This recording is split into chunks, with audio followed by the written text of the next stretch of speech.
Hechos capítulo 5. Ananías y Zafira.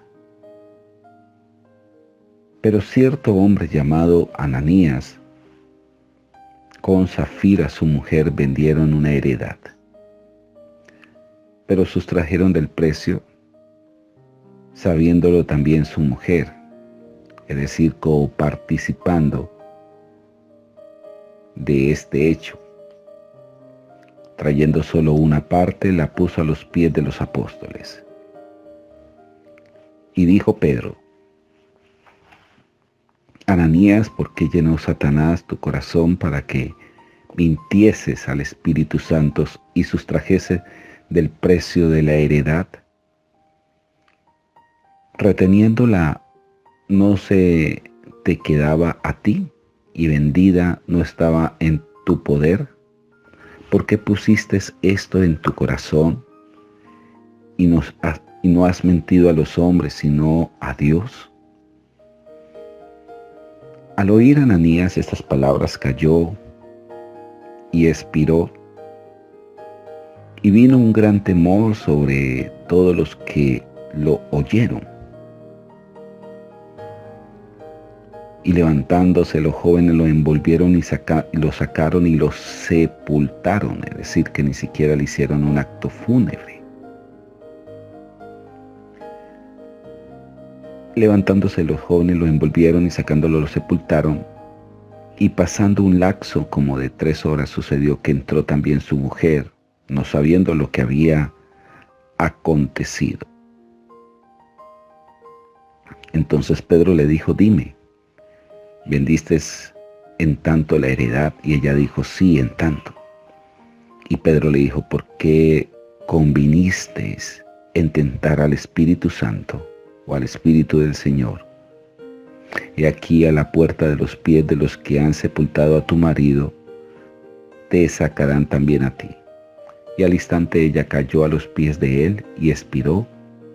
Cuando entraron los jóvenes, la hallaron también muerta y la sacaron y la sepultaron junto a su marido.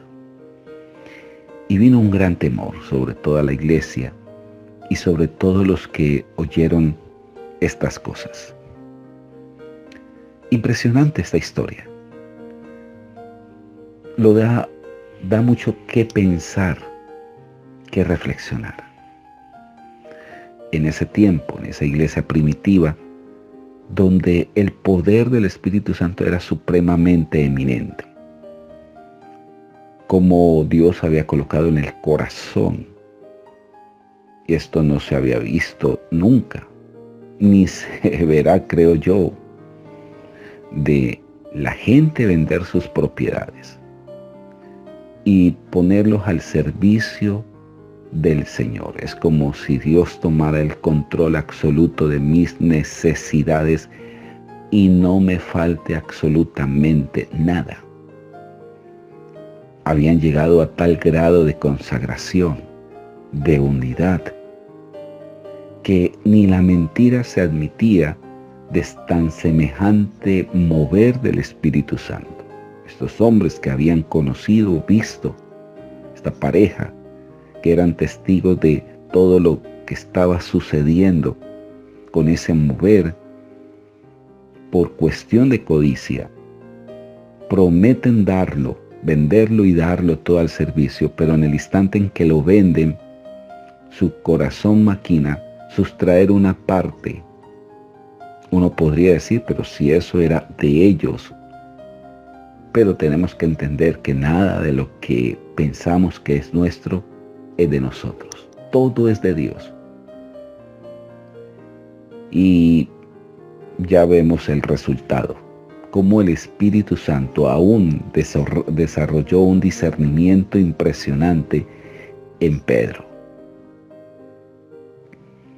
Aquí vemos lo que representaba la iglesia primitiva en ese tiempo. Lo que era y que de pronto falta en el tiempo de hoy. Cómo ese avivamiento sobrenatural hizo que esta iglesia caminara casi que en una perfección dada por el Espíritu Santo. Muchas señales y maravillas se comenzaron a manifestar. El verso 12 dice: y por la mano de los apóstoles se hacían muchas señales, prodigios en el pueblo, y estaban todos unánimes en el pórtico de Salomón, es decir, el templo de Salomón. De los demás ninguno se atrevía a juntarse con ellos, mas el pueblo los alababa grandemente. Y los que creían en el Señor aumentaban más, y gran número así de hombres como de mujeres, tanto que comenzaban a sacar los enfermos a las calles, los ponían en camas, en lechos, para que al pasar Pedro, a lo menos su misma sombra cayese sobre de alguno de ellos. Y aún de las ciudades vecinas muchos venían a Jerusalén trayendo enfermos atormentados de espíritus inmundos, y todos, no dice algunos, todos eran sanados. ¿Se puede usted imaginar este gran avivamiento tan sobrenatural que se evidenciaba en la misma conversión, ya que muchos creían en el Señor y se aumentaban un gran número de hombres y de mujeres? Verso 17 dice: entonces levantándose el sumo sacerdote y todos los que estaban con él, esto es, la secta de los saduceos, que eran muy racionalistas, se llenaron de celos, echaron mano a los apóstoles, los pusieron en la cárcel pública. Pero un ángel del Señor, abriendo de noche las puertas de la cárcel y sacándoles, dijo: id y puestos en pie. Ahora, los saca de la cárcel no para que se escondan, sino para que sigan con denuedo, con atrevimiento, anunciando el mensaje de salvación. Porque dice aquí en el verso 20: y puestos en pie en el templo, ahí anunciad al pueblo todas las palabras de esta vida. Es el papel que tenemos que hacer continuamente. Habiendo oído esto, entraron de mañana en el templo y enseñaban. Entre tanto vinieron el sumo sacerdote y los que estaban con él, y convocaron al concilio y a todos los ancianos de los hijos de Israel, y enviaron a la cárcel para que fuesen traídos. Pero cuando llegaron los alguaciles, no los hallaron en la cárcel, entonces volvieron y dieron aviso. Algo que me llama mucho la atención en esta narración es cuántas veces el diablo ha querido introducirnos en cárceles de inseguridad, en cárceles de opresión, en infinidad de cárceles. Lo que me gusta de esto es que el Dios mismo nos saca de esa cárcel y cierra las puertas para nosotros no volver a entrar a esas cárceles, porque dice aquí: diciendo, por cierto, la cárcel hemos hallado cerrada con toda seguridad, y los guardas afuera de pie ante las puertas, mas cuando abrimos, a nadie hallamos dentro. Cuando oyeron estas palabras, el sumo sacerdote y el jefe de la guardia del templo y los principales sacerdotes dudaban en qué vendría a parar aquello. Pero viniendo uno les dijo esta noticia: los varones que pusimos en las cárceles están en el templo enseñando. Entonces fue el jefe de la guardia con los alguaciles y los trajeron sin violencia, porque temían ser apedreados por el pueblo. Cuando los trajeron, los presentaron en el concilio, y el sumo sacerdote les preguntó: ¿no os mandamos estrictamente que no enseñen en ese nombre, es decir, en el nombre más poderoso, en el nombre donde se hacían milagros, en el nombre de Jesús? Y ahora ustedes han llenado a Jerusalén de vuestra doctrina y quieren echar sobre nosotros la sangre de este hombre. Respondiendo Pedro y los apóstoles dijeron: es necesario obedecer a Dios antes que a los hombres. El Dios de nuestros padres levantó a Jesús, en quien vosotros matasteis colgándole en un madero. Vuelve y le replica el discurso que estaba haciendo mello sobre los judíos. A este Dios ha exaltado por su diestra por príncipe y salvador, para dar a Israel arrepentimiento y perdón de pecados. Es decir, que muchos judíos inicialmente, ni siquiera la iglesia, sino muchos judíos comenzaron a creer en Jesús. Y nosotros somos testigos suyos de estas cosas. Y también el Espíritu Santo, el cual ha dado Dios a los que le obedecen. Ellos oyendo esto se endurecían y querían matarlo. Entonces levantándose en el concilio un fariseo llamado Gamaliel, recordemos que este Gamaliel fue el maestro, el sacerdote del apóstol Pablo, doctor de la ley, venerado de todo el pueblo. Era un gran egregio. Mandó que sacase fuera por un momento a los apóstoles.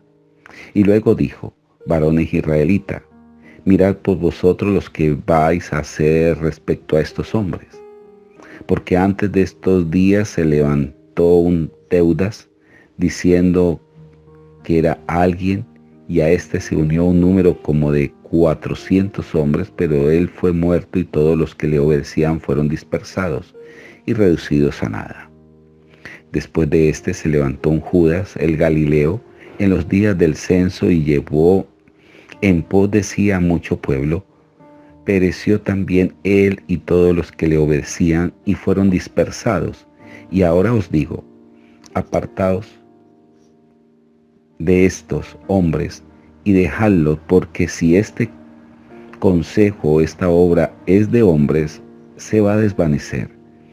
Pero si es de Dios, no la podréis destruir, no sea tal vez que se hallen luchando contra Dios. Y convinieron con él, y llamando a los apóstoles después de azotarlos, les intimaron que no hablasen en el nombre de Jesús, y los pusieron en libertad. Y ellos salieron de la presencia del concilio gozosos de haber sido tenidos por digno de padecer afrenta por causa de su nombre o por causa del nombre de Jesús. Esto parece paradójico. ¿Cómo así que sentir gozo cuando fueron azotados, cuando fueron maltratados? Bueno, eso es lo que produce cuando nosotros predicamos con valentía el nombre de Jesús, y lo que nos puedan hacer al final termina convirtiéndose en un gran gozo. Verso 42, qué hermoso texto. Y todos los días, dice todos los días, en el templo y por las casas no cesaban de enseñar y predicar de Jesucristo. En el templo y en las casas. En las casas y en el templo no cesaban de predicar el precioso nombre de Jesús. Donde estemos, aprovechar de hablar de Él, del mensaje de salvación. Que tengan todos un excelente día. Bendiciones.